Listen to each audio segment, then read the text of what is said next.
Before I get started, I just wanted to say I recognize that I am preaching to the choir today because as power instructors, you are the experts on this topic.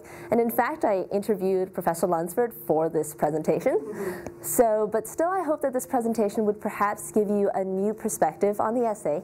And so without further ado, I'd like to start with a question. If I were to say that the essay is a hamburger, how many of you would know what I'm talking about?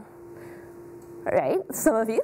Well, I'm sure all of you know what a 5-paragraph essay works, how it works. You have an introduction, 3 supporting paragraphs, and then a conclusion. So in short, a hamburger. But maybe we could look at another analogy. Think about this, the 5-paragraph essay in an outfit. So you start with the thesis at the top, it develops, maybe you have a counterexample, but you get back to the main theme, make sure you end with the thesis. Or how about a musical analogy? Here is Beethoven's very famous Ode to Joy. And if you look at its structure, it is also remarkably similar to a 5-paragraph essay, starting with a theme that then develops a little. Then you have a counter-argument of some sort, a little bit different, and this got cut off here, but it restates the original theme. So let's listen to it together. So it starts with a thesis. Is it going to play for us? There you go. And then again.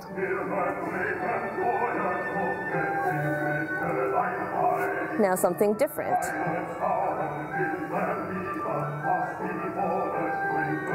And back to the beginning.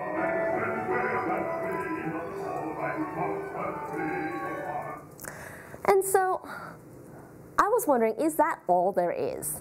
Is there nothing more than the 5-paragraph hamburger? Or rather, instead of the very simple symmetry of Beethoven's Ode to Joy, I was wondering if instead an essay could be this. Or consider, if we go back to the sartorial analogy, could an essay be this?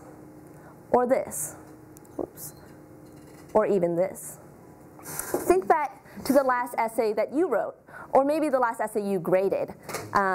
And think about that. How does it look like in terms of clothing? Did it have an introduction and a conclusion? Did the paragraph sort of develop an idea, or did they instead have a lot of counterexamples? Or conversely, look at what you're wearing today. I mean, presumably you like the combination of clothing you put on. So how would that translate to an essay in turn?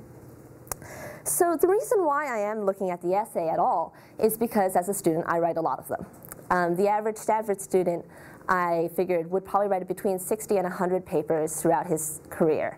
And as an English major, I'm probably going to write a lot more. But I was actually getting rather bored with the 5-paragraph model, and so I wondered what else I could do with it. And so for the rest of this presentation, I'd like to share with you 3 questions I had about the essay. First, what is the purpose of the essay? Second, what is the role of the essayist? And finally, what limits are there on the content of the essay? And after doing some research and some interviews, I realized that there really isn't one right answer. So I'm not here today to tell you that there is a one right way to write an essay, or there's any one right way to teach someone to write an essay. What I am saying, though, is that there might be more ways to look at an essay. And so in a nutshell, I'm saying there is nothing wrong with this. But I hope this presentation will make you consider trying this out as well. So, to my first question, what is the purpose of the essay? So my first answer came from The Writer's Companion, which was written by Professor Richard Marius, who you might know as the director of Harvard's expository writing program from 1978 to 1994. So I figured he would know what he's talking about. And he had 2 definitions. First, an essay persuades the reader to believe something, and second, the essay might share with the reader an exploration of ideas. Going back in time to Montaigne, the father of the essay, he said very simply that, well, an essay is some sort of attempt. And then I went and talked to Professor Lunsford, and she, when I asked her to define the essay, said something very similar to Montaigne. This is what she said. And it's not driven by the need to prove something. It's a much more an attempt to explore some facet or many facets of an issue. And then I also went and talked to Professor Jenkins in the English department, who is himself an essayist. So I said, how would you define the essay? And he said, I would change the subject. But I said, please try, and so this is what he came up with. So I would say an essay has to be relatively brief. It has to have assertions of some kind in it, propositions. That it has to have a certain kind of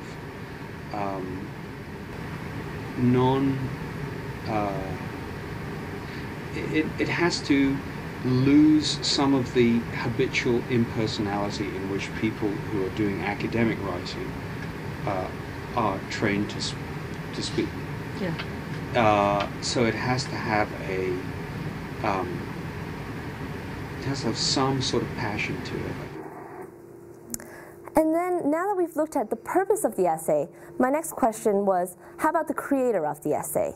So in essence, what is the role of the essayist? And by this I meant, what is expected of the writer? What is the contract between the reader of the essay and the writer of the essay?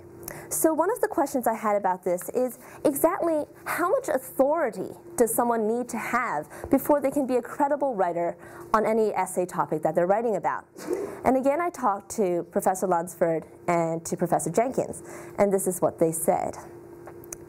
Well, I think in your college classes you can draw on the work of others, and you can say research in this field suggests that so-and-so or proves that so-and-so, and then bring your own opinion in. But you know, you do have some authority as a writer in your sophomore year. The project you're doing in empowering you need to get as expert on that as you possibly can, given that you're a second-year college student, and claim that authority. And then for Professor Jenkins, this is what he said. There's a difference between an essay and an article. Mm-hmm. Okay, so at a professional article, like a scholarly article, that might be, say, a chapter of a book, is something that offers fairly scrupulous and even coverage of a relatively constricted area. Okay. And it tries to be authoritative. Whereas I think there's something about the essay which makes it generically different, where you have to trade in some of your authority for the privilege of speculation. And finally, the last thing, and one of the most striking things I found in all my research, was something said by Susan Orleans, who is the editor of the Best American Essays in 2005. And she reminded me how important the writer really is, that when you or when I write an essay, it is essential that we write something that we think that no one else, no other teacher, no other student could write the same essay. And the reason she said this is that when she was looking at hundreds of essays to pick the 20 top essays of the year, she found only one common feature among all these 20 essays. And this is what she says. She says, the writer can be explicit in the first person or implicit as the person behind the words, but he or she is absolutely, powerfully present. So finally, now that we've looked at the purpose of the essay and its creator, I wanted to talk briefly about its content. So I don't have enough time in this presentation to go into detail right now, but what I wanted to show you is a paradox I ran into, something that you can think about and keep in the back of your head for future essays. Now, there are some things you just wouldn't expect to find together in an essay, such as the Irish language, the wooing of a wife, the wailings of a 3-month-old, and the exorcism of demons all together in a 5 or so page essay. But this was exactly what I found in Brian Doyle's essay entitled Yes, which was selected as one of the best American essays in 2003. So I asked, how does this work? How does Doyle manage to connect things that seem so disconnected and to write something that ended up being a best American essay? How do incomplete fragments of exploration come together to create a complete essay of inspiration? And I think this is the art of the essay, and also its paradox, that an essay can take one or several limitless topics and somehow deal with them within a limited genre, which is usually 5 to 10 pages. And all power students are required to do this, right? I mean, in my last quarter in my Power 2 class, we covered subjects like feminism, the environment, hope, things that books and books have been written about, but we managed to put them all into papers and presentations.